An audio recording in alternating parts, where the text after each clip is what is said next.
As you can see, I'm busy getting in shape for my new review. Alas, that shape is still round. Fatburn isn't transferable, mistress. You tried this with Teddy already. It still doesn't work. You might have a point, but regardless, you're distracting the audience. Do it off screen. Greetings, Genevieve! Aerobicide cleverly had a second title in case his audience didn't know what words mean. Killer Workout. It's a 1987 film with David A. Pryor, a man with a very long list of memorable films, few memorable for good reasons, but you can't have everything. For instance, his 1983 film Sledgehammer has the dubious honour of making the slasher genre noticeably worse by being the first ever shot on VHS. But anyway, Aerobicide, a mid-80s slasher set in an aerobics club, is just a sort of film that's crying out to be reviewed. Crying out in the lubed-up gimp sense. And it's been a very, very, very bad girl. Anyway, Aerobicide, or Aerobi-cide, as someone jokingly told the credits designer. Oh well, too late now, they don't have money to go back and fix things. If they did, this would be a very different film. Like many films, this begins exactly like Siege, which I reviewed many years ago, and I'm kind of missing at the moment because a lot of Nazis died in it. Anyway, credits. Oh, don't worry, Laurel, I will, just for you. That is quite a boast, Todd, considering what's being played over the credits.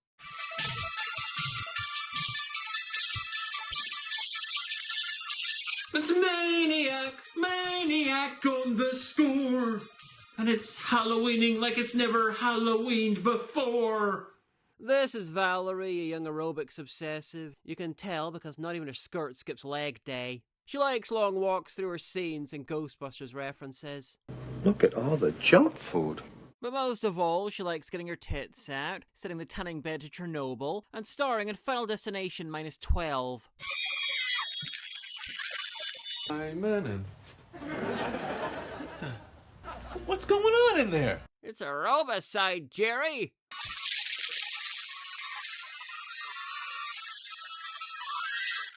Well, that doesn't look survivable, but let's not think about it anymore. I mean, Valerie's identical twin sister Rhonda, who's also really into aerobics, but because she has layers, she's also into doing business, being angry, and never-ending musical interludes where all the trainee groupies practice fucking together.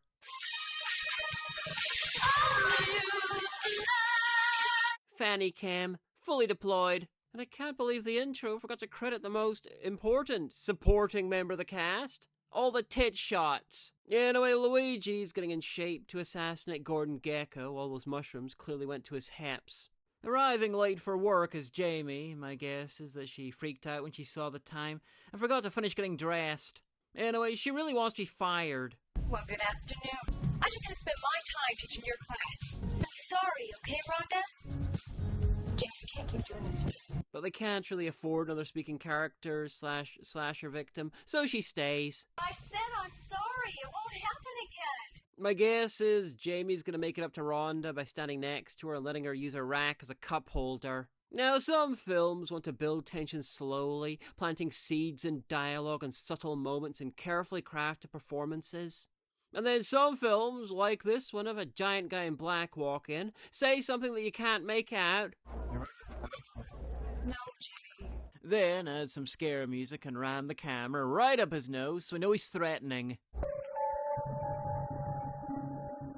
So yeah, Jimmy, or Eddie Munster after a diet of raw steroids and pressurized air, is our first potential killer. Which killer, you might be asking, seeing as there's not been any yet?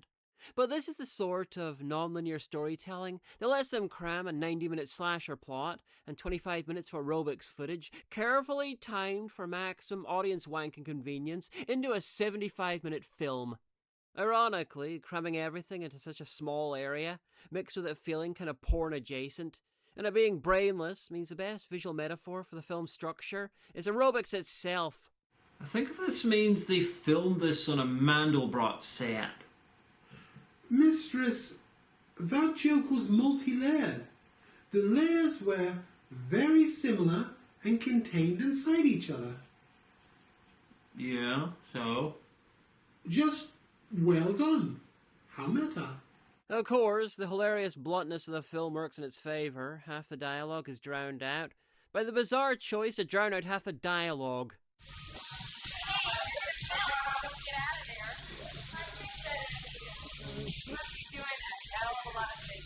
The performances are bad, but that's no reason to treat them like medieval peasants who've just discovered a litter of talking kittens, who also can't act, I assume. So we're 10 minutes in, and nothing is happening ever faster, so it's time for our first murder. I gotta run. I'll see you at my place at 9. Okay, Unless I almost instantly get murdered. Now, I joke, but this is the 80s, the height of America's serial killer craze. You know, like Pogs, but with marginally less crying. They even made movies about it. Bad movies. Bad movies where they kill people with giant novelty safety pins. Well, guess I'm dead. Including credits, this film is about 82 minutes long, and it takes longer than that to kill someone with a safety pin. Trust me, someone once tried to do it to me, but they died of old age first. Admittedly, they were 98, and they were really angry that I just killed all their grandkids, but the point still stands! But why a safety pin, though? Ah ha ha ha! Not so safe for you!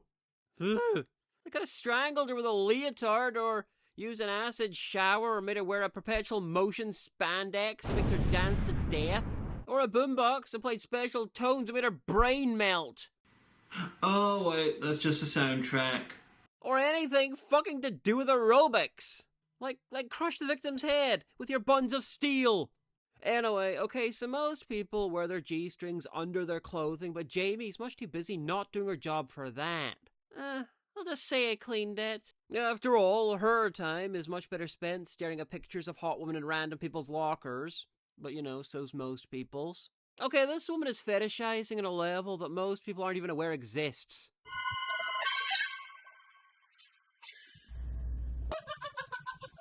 It's not what you think. I feel a cold coming on. I was just gonna put on this face mask. My face mask! Not hot. Test a smell. Never mind. Looked around, I don't even want to know. Holy fuck, the killer's been busy. Oh, no, wait, sorry, that's just the floor, cunningly painted red to maximize the chances that someone will slip and fall in blood later on.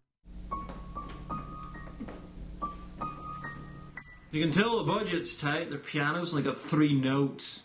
Anyway, Jamie's off to see if she can find anything else she can use to help her masturbate, and... Okay, that joke is suddenly a bit more literal than I intended, but like the arm, I'm embracing it. Thankfully, she's also into necrophilia. Okay, what I like about this scene is that the corpse apparently got bored of waiting for someone to open the locker and just did it itself. But why would you put a bloody corpse into a white body bag? As fashion people will tell you, black goes with everyone. This Craig Sheffer with the Neanderthal dial turned right up as Detective Morgan, a man with no personality beyond failing to solve murders in this building. Give me some skin, man. No, really. Oh yeah, that is some good evidence contamination. Anyway, satisfied that the arm's not connected to another victim, he begins his investigation. As you can see, Rhonda's wearing that sweatshirt to make sure he doesn't think he's wandered into the wrong investigation by mistake. Oh, come on. We just spent the last 3 hours going over the same thing with some other cop. Indeed. You're a cop who looks a bit like Shrek.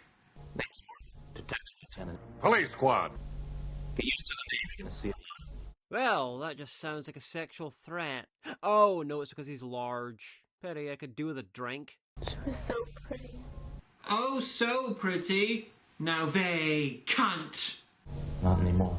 She could be buried in peat for 1,000 years, be dug up and sold as firelighters, and she'd still be prettier than you, Detective Young Tor Johnson. Ever see that? Oh yeah, the last time a stabbing went so wrong that the knife started bleeding. What I love about Rhonda's acting is that the amount of effort she's putting into her performance is directly proportional to how much her mouth is hanging open. Not talking about her. She's kind of shy in the crowd. He didn't mean the same information in more words, Jamie. Besides, as we all know, quiet types who keep themselves to themselves and aren't one to join the crowd are infamous for happily agreeing to go party with her buddies from the club. I gotta run. I'll see you at my place at 9. Okay, I'm So either this is a cover-up or the writer just lost track of who he killed. Oh, I have been there. I once sent a squad out to dismember an old poker buddy of mine for not turning up to the game. Turns out I'd already done it 3 years earlier. And you know, they didn't tell me or anything. Oh no, they dug him up and chopped him into even smaller pieces. And then I got his fucking wife wailing at me all over again. I said I was sorry. Yeah, well, now I gotta fucking deal with... She had just got over being made my concubine, and now we're back to square one. I see her at a few nights at bars. She's always sitting by herself. Actually, maybe Jamie just lost track of who he was asking about and just started talking about Rhonda. You're gonna be seeing a lot more of them. Bring it on, I've been worse. Alright, wait. Anyway, Rhonda and Jamie leave. The drama is so intense they forget to clear out the club first. Those customers, they could be doing anything in there.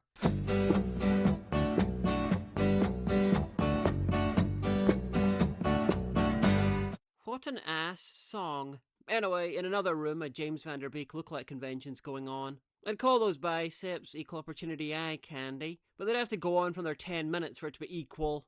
Anyway, Rhonda's back and is watching the dancers like a middle-aged divorced dad watches Aerobicide, with self-loathing, occasional masturbation, and deep down the knowledge that it's their own fault. What the hell are you doing? The business is bad enough already. How fucking dare you do your job that I just previously yelled at you for not doing? Stop showing your tits and tight. And stop making me confront my sexuality!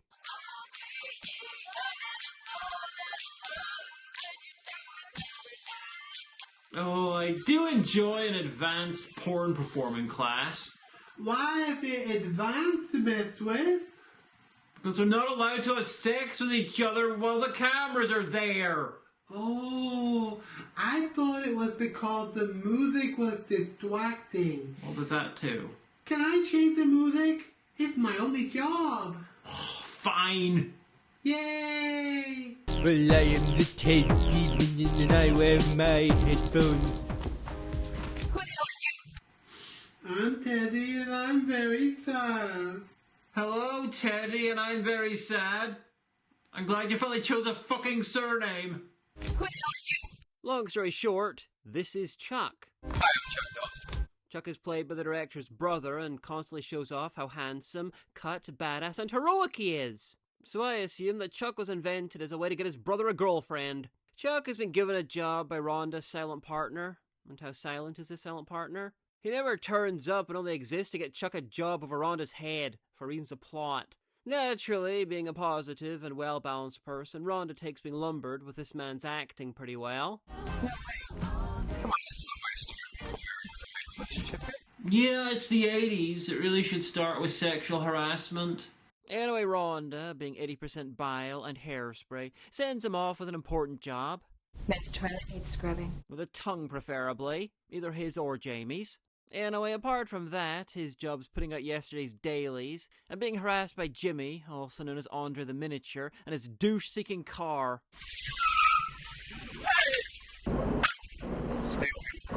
Jimmy's obsessed with Rhonda, and he's a level of obsessed rarely seen in film. He meets a co-worker of hers and instantly decides to try and kill him for daring to have a job near the object of his affections. Operative word here being try. You see, Chuck is an unexpectedly deadly prey.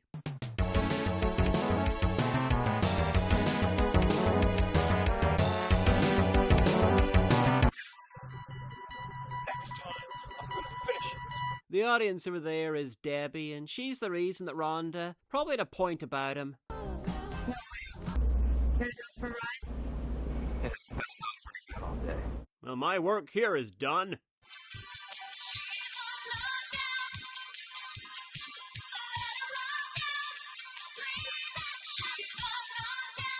What I'm getting from this is that she's a knockout, they're going to rock out, and he may well get his cock out. Anyway, chorus finished, they have a conversation over a cool kind of product placement and get to know each other. Yeah, I mean, it's cool to get kisses sometimes, but that's just plain weird. Enough about the director's filmography. Keep on track. Why are you gonna ask him now? No, not quite. Just You know, kicking the shit out of him or not, that sounds an awful lot like a yes. So, Chuck was hired in the middle of a murder investigation that somehow didn't close the Aerobics club, and within hours of starting, he fights a customer, ditches work, and gets the address where the customer lives to go see him. I'll go look for it. He is so lucky that he's clearly an undercover cop. Yeah, I know this one gets paid for. There's not much to like about this film, and this scene is no different, but I do love how they arrived in her garden, and the furniture, complete with a telephone, is already set up for them. It's like Debbie was crazy prepared in case a badly scripted movie broke out. Anyway, we are fast approaching 30 minutes, so someone really should be having sex right about now. Thank you.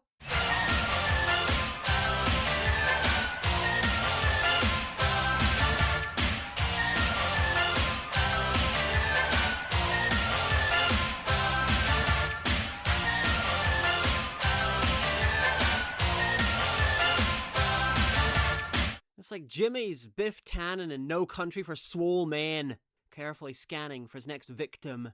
But there's no time to see the hunts going because Brick David Harbour, crossed with the same thing, but more so, has followed one of the patrons from the club home. And why? Because of the reason. The reason? This must be a cleverer villain than you anticipated. No.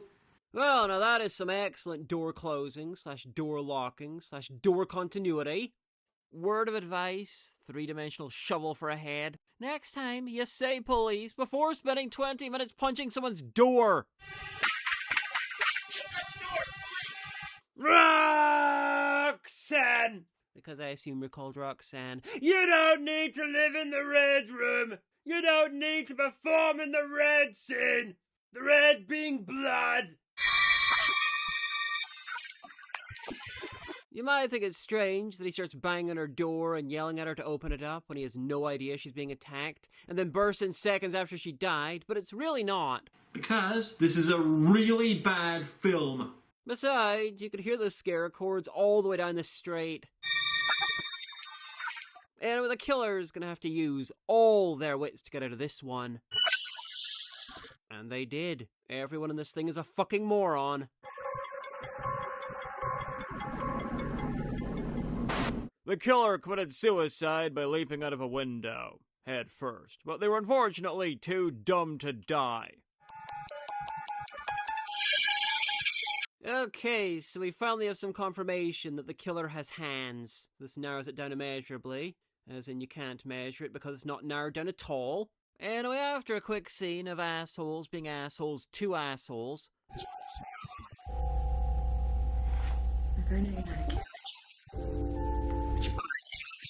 the test audience breaks into the film to suggest some titles. Alas, none of them are any good. I mean, I watched a film called Aerobicide recently, and, the title card had a hyphen in it. Despa is a totally different film anyway. One that technically got made after this one, but I still feel like complaining. And it's not even a spa! And besides, there's been exactly one murder here. Don't teens usually wait until there's at least 3 or 4 before breaking out the wordplay? But the teens are being hunted by our killer. Just think, if they hadn't spent hours working out that pun, and just gone with the film's other title, Killer Workout, they might have escaped. Some would call that a tragedy. I would say that it let me skip ahead almost 2 minutes while scripting. So, carry on. So is the reason you moved the body from the car park to Rhonda's place just to zip her up? Oh, you're gonna try and distract me with tits, are you? Like that'll ever work.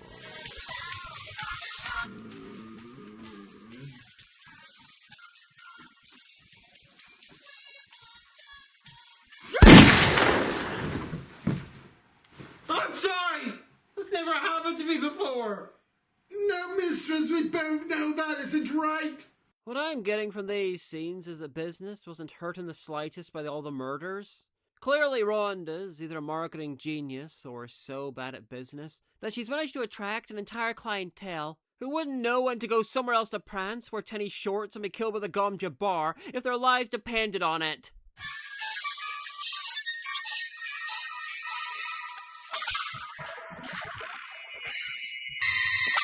Okay, kill the other stuff too. I'll see you later, Ray.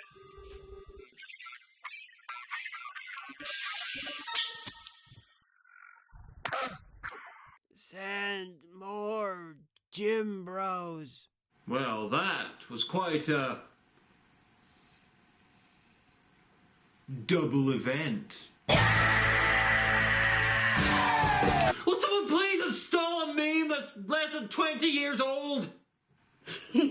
Why bother? That's literally you. That's done, mistress. Thank you. As a reward, you can eat the Patreon minion if you can catch her.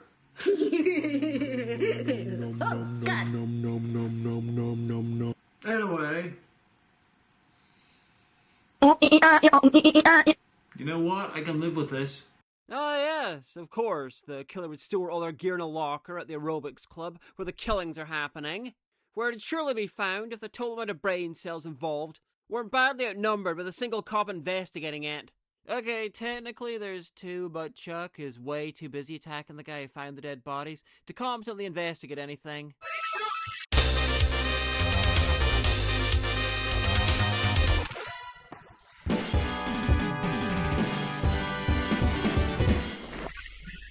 Why do we get the feeling that him beating that guy to death will not be an important plot point? Because I've been paying attention to this film.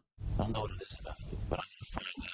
Maybe start with the fact that he just beat a guy to death. Detective Dick Tracy villain face.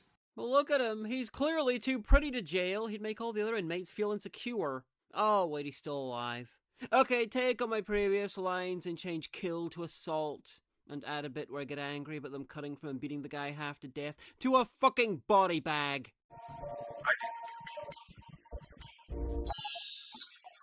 Christopher Nolan-ass sound mixing that for once isn't my fault. Plus an obligatory dream sequence, because it's a great sign when your slasher film's actual plot is indistinguishable from deranged dream logic. That guy gave you a hell of a beating. Not quite as much of a beating as he would have given himself if Dream Jimmy didn't get in the way. I suppose you don't remember being found in the same room with two dead men. Shoot, a fella could have a pretty good weekend in Vegas with all that stuff. To be fair, he probably doesn't remember his name. His brain is now goo. Yeah, don't try anything stupid. He's an Aerobicide character. Do you have any idea how much that limits his options? Star of Netflix's Bright that's not Will Smith? There's an officer right outside the door. Right. Hello, I'm the killer. Can I go in and shank this guy? Thank you, won't be a sec.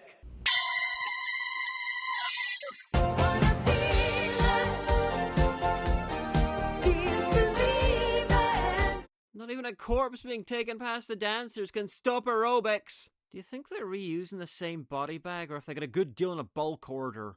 That guy was actively being blamed for the killings. Whoever the killer is, they're about as smart as the writer of Aerobicide. The cop continues his investigation, and by that, I mean he lumbers around like Uncle Fester in Cruising. Well, half of my customers are being killed off, and the other half are canceling their memberships. If you're losing half your customers, then who the fuck are they? And why are they blaring the music that makes the dialogue nearly impossible to understand? You know, I know damn well this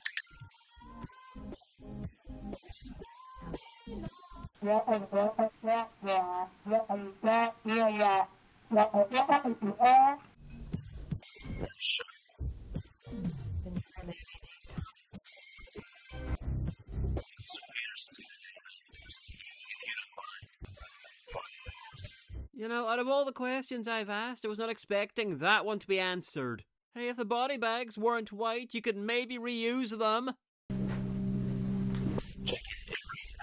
Checking every hour till you die. You know, I'm pretty sure that guy is this cop from the Police Academy movies. Checking every hour till you die or got lured into the Blue Oyster. You got it, Lieutenant. Chuck's doing some actual investigating, and by that, I mean he's breaking in, because I assume he no longer has a job. He's wearing a cap in the hope he gets mistaken for the maintenance guy.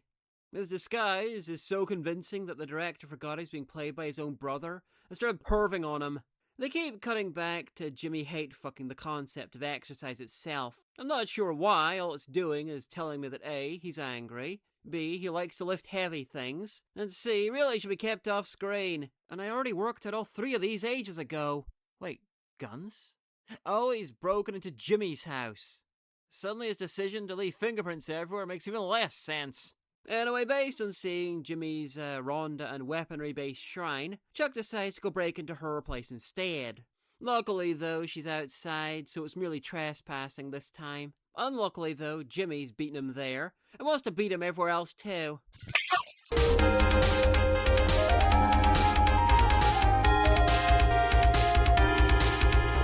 I think my favourite part of the fight is when they stop to invent ECW. Anyway, this time Jimmy wins because while Chuck's been doing whatever it is he does, Jimmy's been grinding weights, unlocking his second health bar, and putting his all-new experience points into kicking.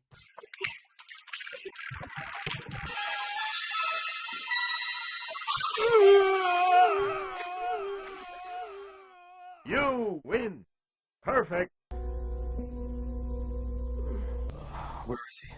Oh, did anyone get the license plate on that truck? It kinda looked like Rowdy Roddy Piper. So, what's going on? Well, Rhonda's trying out a new look, the weird Alana Yankovic, and it turns out that Jimmy's not an undercover cop after all, just very easily mistaken for one. 'Cause I did. Charlie Dawson, private investigator. Look what the hell's going on here. We're sadly discussing the plot instead of what's going on with your hair. Right now I want to hear the whole story. I want to hear it straight. And that means no lycra. So Chuck was hired by the silent partner, not to work at the club, but to work out what's been going on with the killing. Even though only one happened before he was hired, and he was on a flight within hours. Her partner flew me in from San Francisco. The morning after the first girl got dusted. I'm pretty sure this is a clue that the silent partner's the killer. Anyway, he also has to protect Rhonda from Jimmy if need be. The guy Jimmy. I saw him right there. It's weird, Though I don't know if that's part of the job or if it's just his passion project, for all the violence earlier. Earlier this evening, one of his Wait, go back to the part where you confessed to breaking and entering guy who just gave me enough info to justify a warrant to go search his place. Oh shit. Nah, I'm just shitting you. That's not how the law works. Really? Yeah, because we're being scripted by someone who didn't realize that you just confessed to several crimes. Thank fuck for that. And tomorrow you leave here. Back to San Francisco. You got me. Finally doing your laundry, huh, Kathy? I'm getting out of here while I'm still in one piece. If you had any brains, you would do the same thing. You know, you could do that much more effectively by just not coming in. Don't know why she's worried. The only people not in danger are the ones literally doing aerobics at the time. I like to rag on the Friday the 13th movies for sometimes introducing characters, giving us exactly enough time to want to see them dead, and then killing them to inflate the kill count. But this takes it to the next level by skipping out the middle part, partly because they kill some people off almost as soon as they appear, but mostly because this film is incapable of eliciting any sort of reaction at all. It's like the killer is murdering voids. By the way, that's Jamie, who was hanging out with the family, having ourselves a party, just hanging out. Oh man, I am so fired. At least that's my explanation for why we never see this guy again. That's against the law. Here, I'll make your crime easier for you. Why don't you try using the keys? Why bother with the keys anyway? Just ask one of the Aerobics people currently dancing to the new novelty single that Rhonda commissioned about the killings.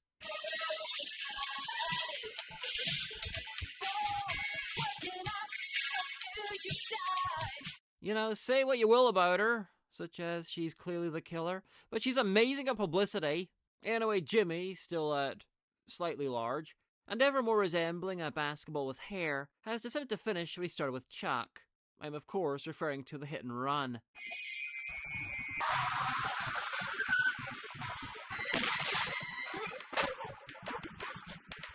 I love it when a film briefly discovers realism. But I have to know, what exactly was the plan here? Even if he hit the driver, he'd still die. More so. Yeah, like that. Oh no! Prosthetics! So yeah, in a shocking twist, Rhonda's obvious wig was an obvious wig. Honestly, that being her real hair would be much more traumatic than all those burns. Okay, buckle up, because the cop has realized that she's not who she seems to be. Have a seat, Valerie. Yes, Rhonda is Valerie, who burned up at the start of the film. She'd been a champ at something to do with aerobics. I assume aerobics has champions. And after her accident, she made a new life for herself as Rhonda. I changed it legally. And because the cop thinks that disfigurement equals evil, he believes that she's the killer. And because A, this is a very stupid film, and B, it's a very common trope that a lot of marginally less stupid media also uses, he's probably right. But you know, all the evidence of her clearly being the killer because she's clearly evil is not what the cop's picking up on. All the victims were members of the squad. All good-looking, beautiful people. 3 teens were also killed. Okay, it's pretty clear that Jimmy killed the teens, but you know, he doesn't know that. Perfect bodies, one might say. Valerie Johnson, who's to become the Martin Luther's newest young star, but suddenly couldn't get a job starting a freak show. Look, is this what you wanted to see? Is that it? Well, that's probably a whole new fetish for someone in the audience. Personally, I'm wondering how her face and hands avoided getting burned. I mean, look at that fire. She's lucky she didn't get turned into corium. That doesn't mean I killed those people. I think it does. I think the disabled have to be stopped. Knowing that any man would get sick if he tried to make love to you. Bastard. Just doing my job. Wait, did this movie just say A cab?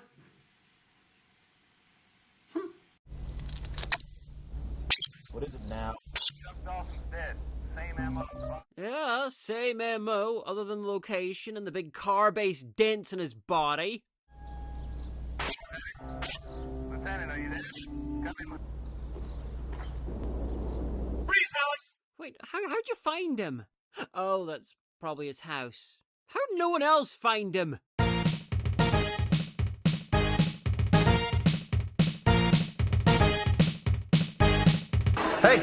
Hey, they're running. See, this is the brilliance of the show. I say always keep them running. All the time running. Run. Run. Run, Jimmy, run! Like the wind.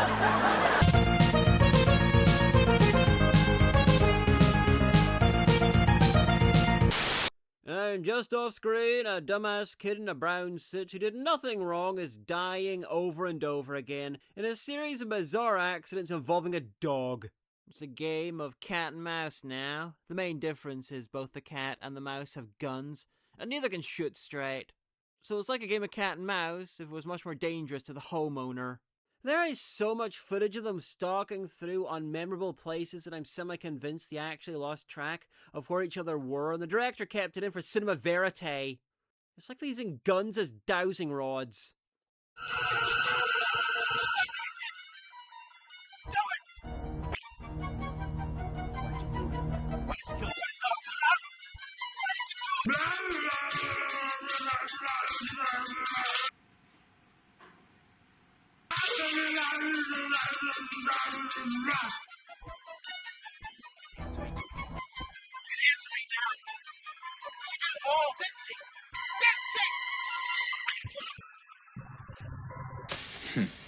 What a useless guy.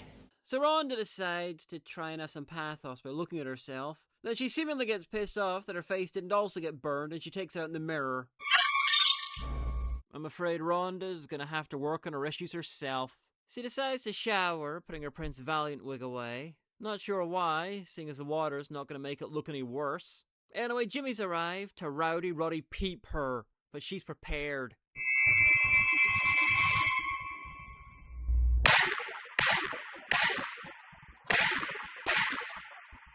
What I love about this little exchange is that it confirms that Rhonda's the killer. But the music's so fucking loud that it's still mostly a twist ending later on. So the killings are pinned on Jimmy, which is fair enough. Yeah, in a way, we're just about done. Officer Gazgul Magurk Thraka still doesn't believe that Jimmy was the killer, and has dragged Rhonda out to the sticks. Right here, to be exact. I'm not going any further until you tell me what's going on. This'll do just fine. It turns out that his dad was also a cop. Someone he knew was a murderer was found innocent, so he killed him and buried him here. And a few weeks later, the man disappeared. And now he's going to do the same thing to her. It's nuance, I think. Of course, that might just be sound balancing, which means you only pick up every second or third word. You are some self-appointed avenger with a mission from God?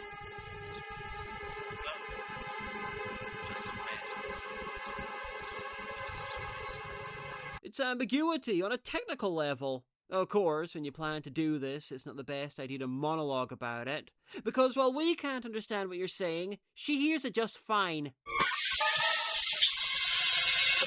Dum dum dum!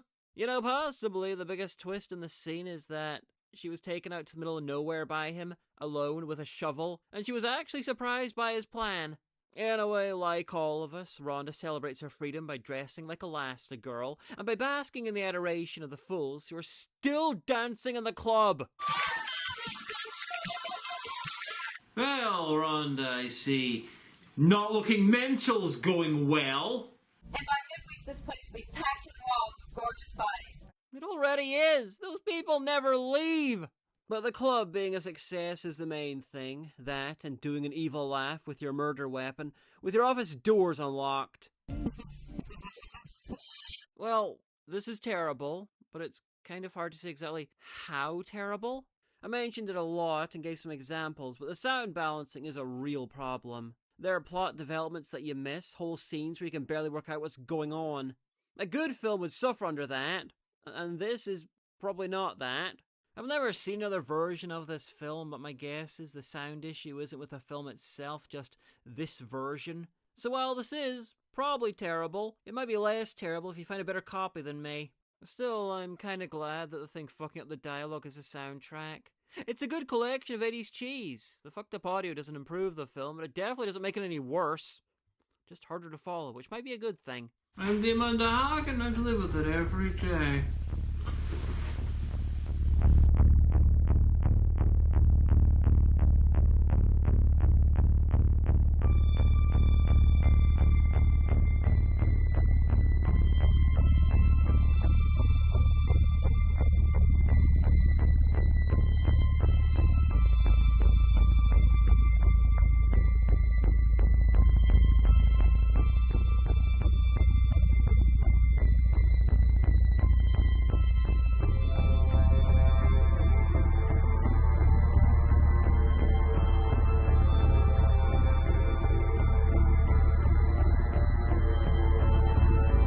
Thanks for watching the review. And if you enjoyed it, please feel free to subscribe, or if you want to support the show, you can head over to patreon.com/DemonDeHagan. There you can get early access, see exclusive videos, make requests, and join the Discord. If you're already a patron, then thank you for the support. And leave a comment if you like. YouTube likes it when people talk.